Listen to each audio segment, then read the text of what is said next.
दोस्तों नमस्कार।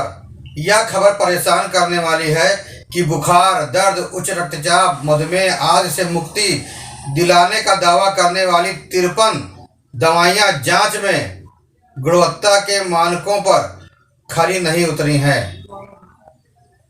देश में धड़ल्ले से इस्तेमाल होने वाले पैरासीटामॉल भी इन दवाओं में शुमार है। कैसी विडंबना है कि काफ़ी समय से सरकारों की नाक के नीचे ये दवाइयां धड़ल्ले से बिकती रही हैं। केंद्रीय औषधि नियामक ने गुणवत्ता के मानकों पर खरा न उतरने वाली दवाओं की सूची जारी की है, जिसे सुनकर लोग परेशान हो गए हैं। आम लोगों के मन में तमाम तरह के सवाल आ रहे हैं कि यदि ये दवाएं मानकों पर खरी नहीं उतरती तो इनके नकारात्मक प्रभाव किस हद तक हमारी सेहत को प्रभावित करते हैं। यह भी कि जो लोग घटिया दवाइयां बेच रहे हैं, क्या उनके खिलाफ कोई कार्रवाई की पहल होगी। फिलहाल इस बाबत कोई जानकारी आधिकारिक रूप से सामने नहीं आई है। निसंदेह यह शर्मनाक है और तंत्र की विफलता को उजागर करता है कि शारीरिक कष्टों से मुक्ति होने के लिए लोग विश्वास करके जो दवाइयां खरीदते हैं वे घटिया हैं, बेकार हैं, जिसे खाने के बाद शरीर में और भी उलझनें हो जाती हैं। बहुत संभव है ऐसी घटिया दवाओं के नकारात्मक प्रभाव भी सामने आ रहे हैं। इस बाबत गंभीर शोध अनुसंधान की जरूरत है। विडंबना देखिए कि ताकतवर और धनाढ़ वर्ग द्वारा संचालित इन दवा कंपनियों पर राज्य सरकारें भी जल्दी हाथ डालने से परहेज करती हैं, जिसकी कीमत आम जनता को चुकानी पड़ रही है। विडंबना देखिए कि लोगों द्वारा आमतौर पर ली जाने वाली पैरासीटामॉल भी जांच में फेल पाई गई। आम धारणा रही कि गाहे बगाहे होने वाले बुखार, दर्द आदि में इस दवा का लेना फायदेमंद होता था। निश्चय ही केंद्रीय औषधि नियामक की गुणवत्ता रहित दवाओं की सूची में इसके शामिल होने से लोगों के इस विश्वास को ठेस पहुंची।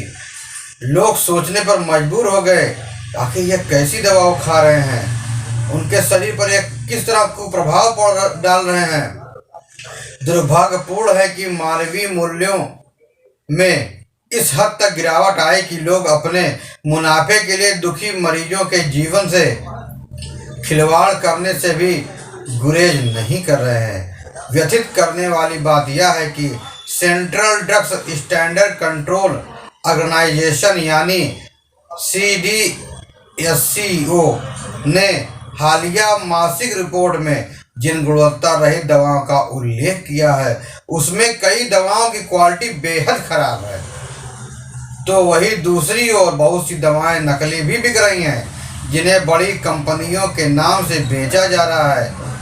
इससे उन मरीजों की सुरक्षा संबंधी चिंताएं बढ़ जाएंगी जो इन दवाओं का सेवन कर रहे हैं। दुर्भाग्य से इस सूची में hypertension, diabetes, calcium supplements, vitamin D3 supplements, vitamin B complex, vitamin C anti acid, anti fungal, सांस की बीमारी रोकने वाली दवाएं भी शामिल हैं। अब सवाल उठता है कि आखिर ये क्यों बेची जा रही थी, पहले क्यों नहीं रोक लगाई गई और जो बना रहे हैं उस कंपनी पर कार्रवाई क्यों नहीं की गई।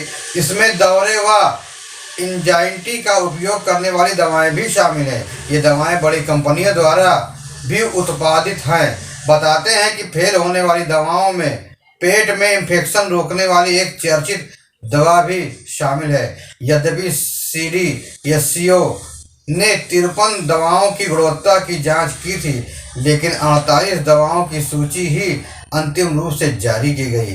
वजह यह बताई जा रही है कि सूची में शामिल 5 अन्य दवाएं बनाने वाली कंपनियों के दावे के मुताबिक ये दवाइयाँ उनकी कंपनी की नहीं हैं, वरन बाजार में उनके उत्पाद के नाम से नकली दवाएं बेची जा रही हैं।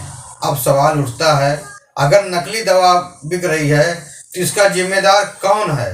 उल्लेखनीय है कि इसी साल अगस्त में केंद्र सरकार ने 156 फिक्स्ड डोज कॉम्बिनेशन यानी एफडीसी दवाओं की बिक्री पर प्रतिबंध लगा दिया था। दरअसल ये दवाइयाँ आम तौर पर सर्दी और बुखार, दर्द निवारक, मल्टीविटामिन और एंटीबायोटिक्स के रूप में इस्तेमाल की जा रही थीं। मरीजों के लिए नुकसान होने की आशंका में इन दवाओं के उत्पादन, वितरण और उपयोग पर रोक लगा दी गई थी। सरकार ने यह फैसला दवा टेक्निकल एडवाइजरी बोर्ड की सिफारिश पर लिया था, जिसका मानना था कि इन दवाओं में शामिल अवयवों की चिकित्सकीय गुणवत्ता संदिग्ध है।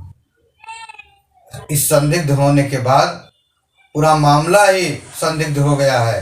दरअसल एक ही गोली को कई दवाओं से मिलाकर बनाने की फिक्स्ड डोज कॉम्बिनेशन ड्रग यानी एफडीसी कहा जाता है। बहरहाल सामान्य रोगों में उपयोग की जाने वाली तथा जीवन रक्षक दवाओं की गुणवत्ता में कमी का पाया जाना मरीजों के जीवन से खिलवाड़ ही है। आखिर यह और क्या है?